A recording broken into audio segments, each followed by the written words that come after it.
Hello and welcome to Bags of Action. My name is Pete and this is a 5-minute Bags of Action review of Black Widow from 2021. Natasha Romanoff confronts the darker parts of her ledger when a dangerous conspiracy with ties to her past arises. Now, this Marvel movie was set after the events of Captain America Civil War, and it was directed by Kate Shortland, who's also directed Law and Berlin Syndrome.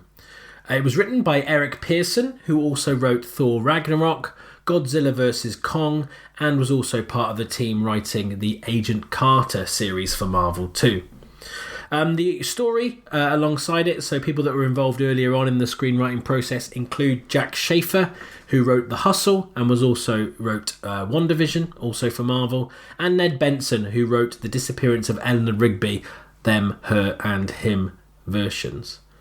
It's a really good cast in this, as you'd imagine from a Marvel movie. Scarlett Johansson, of course, is back as Black Widow, and alongside her you've got Florence Pugh from Midsommar and Outlaw King as well, Rachel Weisz from The Mummy and Constantine, David Harbour, most recently seen as Hellboy and also a stalwart of the Stranger Things series, and the ubiquitous Ray Winstone from the Sweeney movie, lots and lots of other things, and I first saw him back in Robin of Sherwood on TV as well.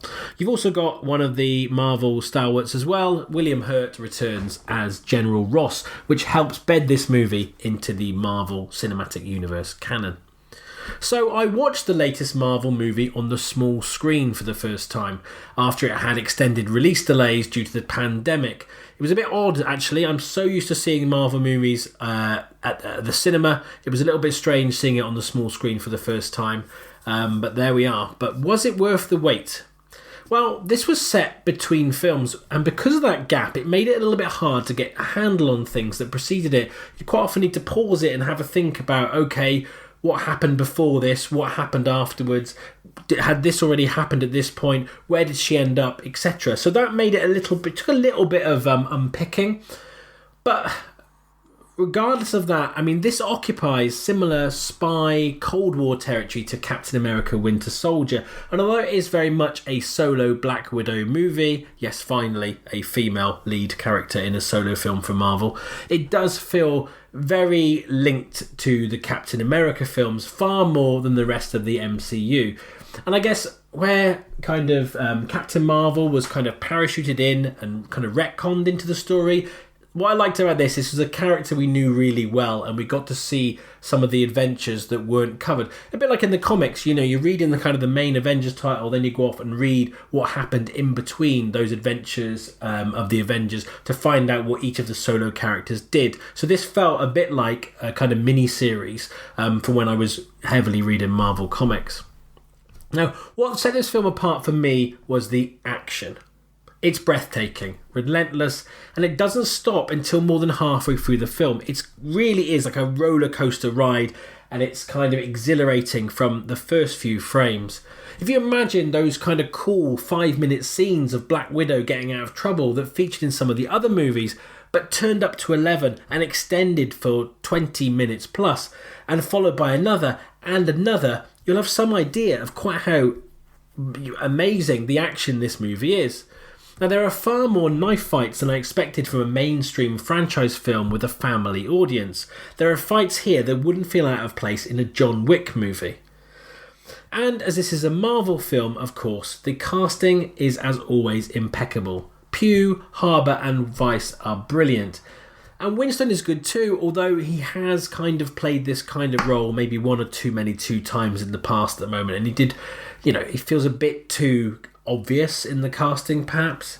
Now, I loved how Black Widow herself and her persona in some of the movies before is sent up here. That's definitely done. The writing, there's some very clever moments where some of the moments from previous films are kind of sent up.